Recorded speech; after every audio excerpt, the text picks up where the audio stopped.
और इधर मेघनाथ हनुमान को बंधक बनाते हुए लंका नगरी के द्वार अनेक प्रमुख मार्गों से हुए महाराज के सामने प्रस्तुत होते हैं, जयकारे लगते हैं। इस कहानी को सुनते हुए महाराज की प्रतिक्रिया क्या होती है, अगली आवाज महाराज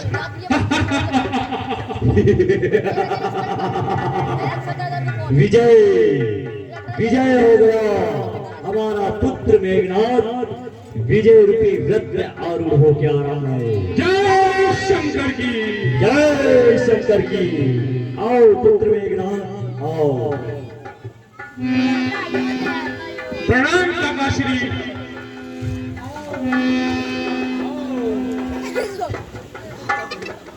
हे पुत्र मेघनाथ तुमने बहुत ही अच्छा कार्य किया है। जाओ जाकर महलों में आराम करो, मलई से मुंह धो और दूध से कुल्ले करो। मेरे सभासदों इस उदंड वानर को बंधन से मुक्त कर दो।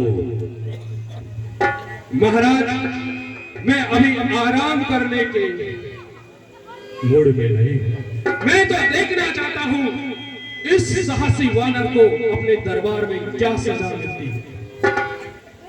वानर सर्वप्रथम तो तू यूं बता कि कौन है और तू कहां से आया है और किसका बल पाकर बिना अनुमति के लंका नगरी के अंदर घुस आया है। अरे कौन पटायो, कहां से आयो, कहां तिहारो नाम है। राम पटायो लंका में आयो हनुमान मेरो नाम है। जय जय श्री राम। हनुमान अरे बंदर तुझे तुझे मृत्यु दंड देना वो भी मुझे कम दिखाई दे रहा है, क्योंकि सर्वप्रथम तूने गलती ये की कि हमारी बिना आज्ञा के तू समुद्र लांघकर लंका नगरी के पास चलाया। उससे बड़ी गलती तूने ये की कि तू बिना पूछे लंका नगरी के अंदर घुस आया, और उससे भी बड़ी तूने गलती ये की कि तूने हमारा अशोक बगीचा उजाड़ दिया। और सबसे खतरनाक गलती तो तूने ये की जो क्षमा के योग्य नहीं है, तूने हमारे पुत्र अक्षय कुमार का वध कर डाला। इसलिए हम ज्यादा कुछ न बोलते हुए हम ये चाहते हैं कि हम तुझे मृत्यु दंड देंगे, वो भी अभी।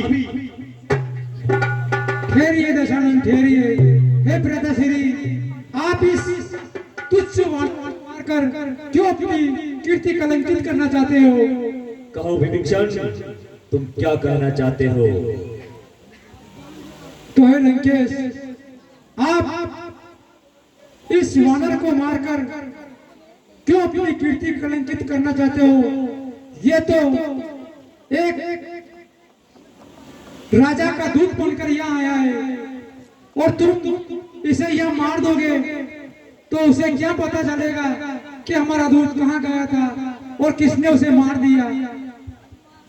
तुमने सत्य कहा है, दूत को मारना नीति के विरुद्ध है, लेकिन इसके लिए हम मृत्यु से बड़ी सजा देना चाहते हैं। इसके लिए ऐसी कौन सी सजा है जो मृत्यु से भी बढ़कर हो। 11:55 तो है दशानन इसकी सजा तो ये है, ये मरेगा, इसका पाप भी आपको नहीं लगेगा। और ये मरेगा किस कारण, देखिए इसको पूरी तरह से देखिए। इसको देखने में जो सुंदरता नहीं वो इसकी पूंछ में सुंदरता है। तुमने सत्य कहा विभीषण, ये नर वानर है, ये इंसान की गिनती में एक जानवर है।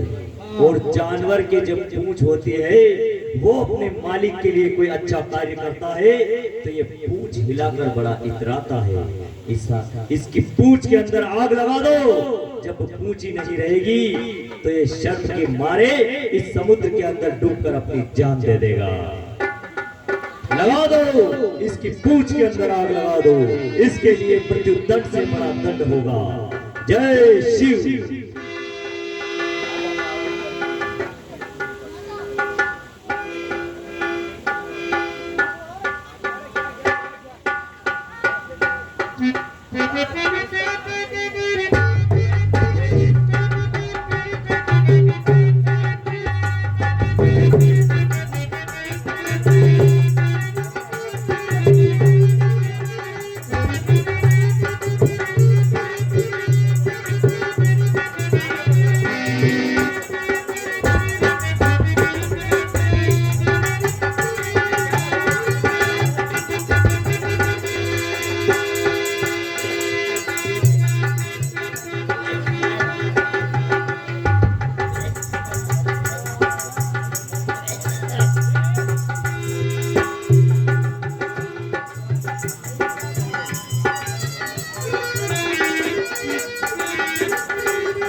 आपने विभीषण काका की बातों में आकर उस बंदर को जीवित छोड़ दिया और एक पूंछ में आग लगा दी।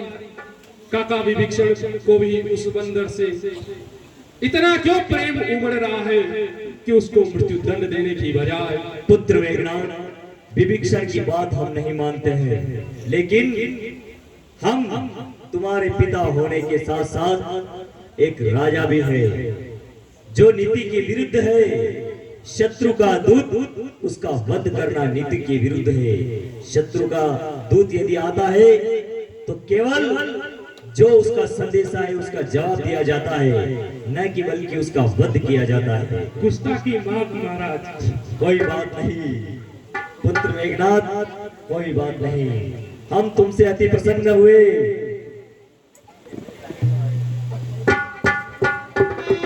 महाराज,